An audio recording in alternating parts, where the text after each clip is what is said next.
Right, hello, good evening, good afternoon. This is a spoiler alert. If you don't want to know the name of the big bad revealed at the end of The Legend of Ruby Sunday, don't watch my review until you've watched the episode. Hit the subscribe button, that way you can bookmark me.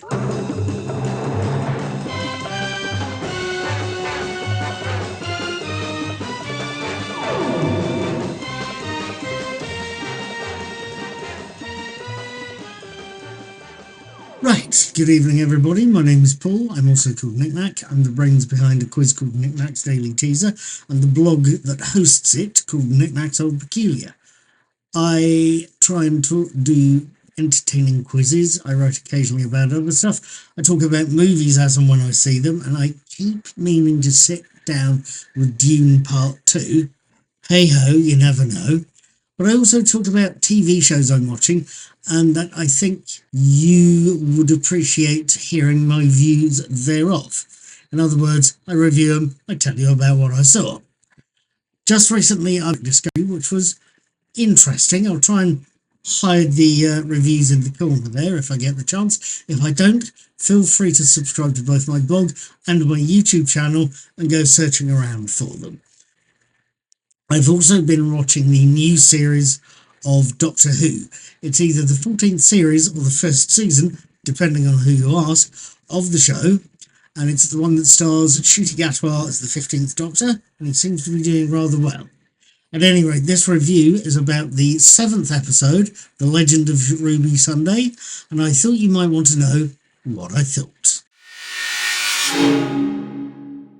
Episode 7, The Legend of Ruby Sunday, opens with a shot of London skyline and shows us the TARDIS landing at Unit's London HQ, a landing that gives the Doctor, Ncuti Gatwa, a chance to introduce Ruby, Billy Gibson, to Unit Head Kate Lethbridge-Stewart, Gemma Redgrave, and to a revised team that includes Rose Noble Temple, Yasmin Finney, amongst others, and that also includes Maurice, Lenny Roche, the Unit team's new scientific advisor. The Doctor, though, hasn't turned up for purely old time's sake. He wants Unit's help finding the mysterious woman who he and Ruby keep meeting.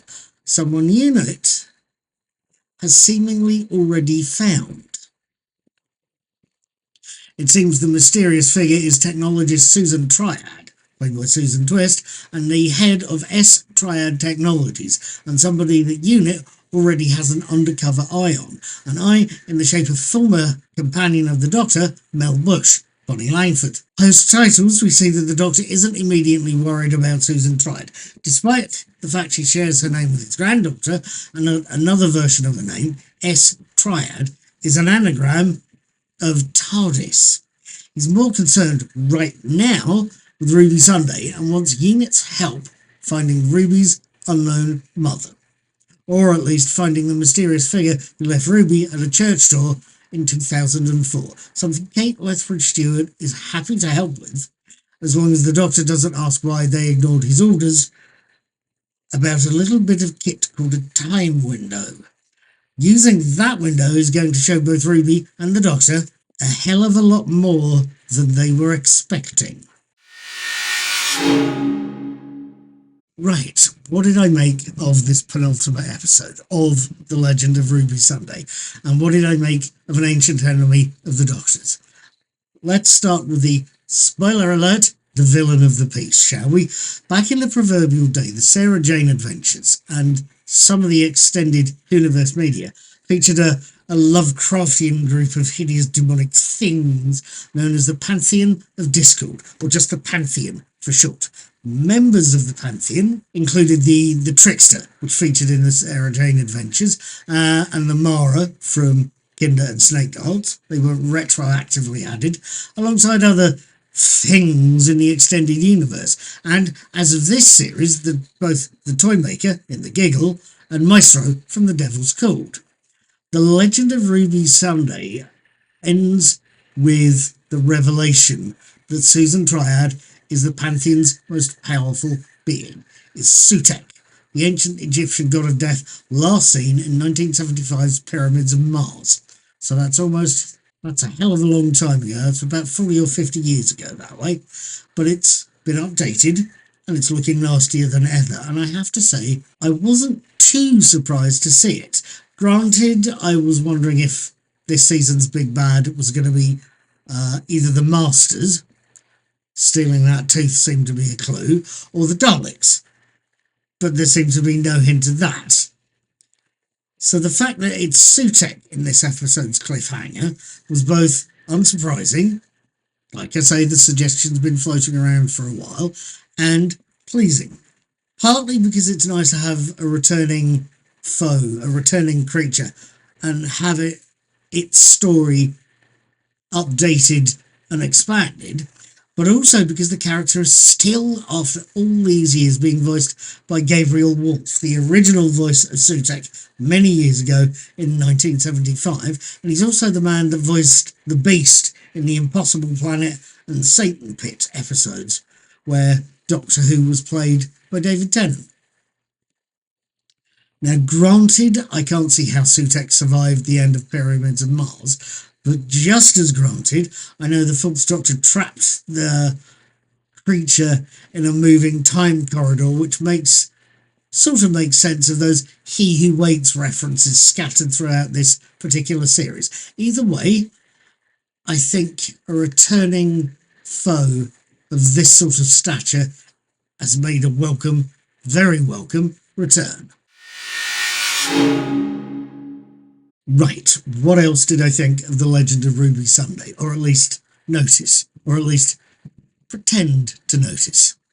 There's a couple of minor things that caught me. There's a throwaway line from the Harriet character, Genesis Linnea, about a closed-circuit TV camera being 66 metres away from the church where Ruby had been found as a child. 66 metres, 73 yards, in other words, matching the title of the fourth episode from this series. There's a minor character called Corporal Alice Sullivan in this episode, played by Jasmine Bays. No, I don't know if the character is supposed to be related to Lieutenant Harry Sullivan, one of the Fourth Doctor's early companions, but I don't know if the name's a coincidence. I'd like to think she is. I'd like to think it's an appropriate nod towards the death many years ago of Ian Marter, the actor that played Harry. As well as noticing those two minor things, I was impressed by a couple of other things. Harriet's big one true name speech was suitably menacing. The makeup effects, the skull faces for both Harriet and Susan Twist herself were both gruesome, nasty, and actually left me thinking of Baron Samedi, the voodoo character in Live and Let Die. The redesign of Sutekh himself, well, the only word I can possibly use there is wow. It was both honouring the original design and different to it, and seriously monstrous. My only complaint about the episode is a minor one, and it's not anything to do with the production crew or the makeup or the writing. It's one I suspect that also is not even the fault of Russell T Davies, because I know people are going to blame him for all sorts. It's not a fault of him, them, or the episode. My TV is a flat screen TV, but it's a comparatively old-fashioned dumb TV. It's not one I can connect to the internet. That's possibly good, it's possibly bad. It is connected, however, to a slightly older model Apple TV 4K that provides all of the smart functionality I want. I can stream stuff from iPlayer, I can watch YouTube, I can stream stuff from a trusty Mac over to the thing, so I can watch whatever I want as and when I want it. It doesn't, however, necessarily play audio very well, however loudly or quietly I play or stream or watch a given video or given broadcast. For me, the 15th Doctor's line in this episode, it was the wrong anagram line, was a difficult one to hear. It was a difficult one to listen to. It was very muffled, and it sounded like he was saying something about an urn. It was a wrong urn. Usually, I'd have the subtitles on. No problem there, you'd think. Except that for the Apple TV version of iPlayer, there are no subtitles. According to the BBC's webpage about it, there are technical challenges associated with delivering subtitles to Apple TV, ones that require a significant different solution to that we use on all other platforms. I eventually found out what the 15th Doctor's line was by watching the iPlayer version of the scene on my Mac, sitting there, in the desktop version of Safari, the Mac's default browser. Worked perfectly. So, I don't know whose fault the lack of subtitles is, although I suspect that it's the BBC having issues delivering them rather than Apple making it much harder than it could be. It quite literally, I found the iPlayer subtitles I found them working on one Apple device, the Mac, the default browser, but not on another, the Apple TV. Either way, and whoever's fault it is, the sooner that's fixed, the better for all. So, with all of that said, what did I make of The Legend of Ruby Sunday? What did I think? It's fantastic. It is a beautifully done, well executed, scary episode that not only takes us a step forward towards the big finale next week, but also reintroduces an ancient and particularly old enemy and gives that a hell of a chunky beefing up.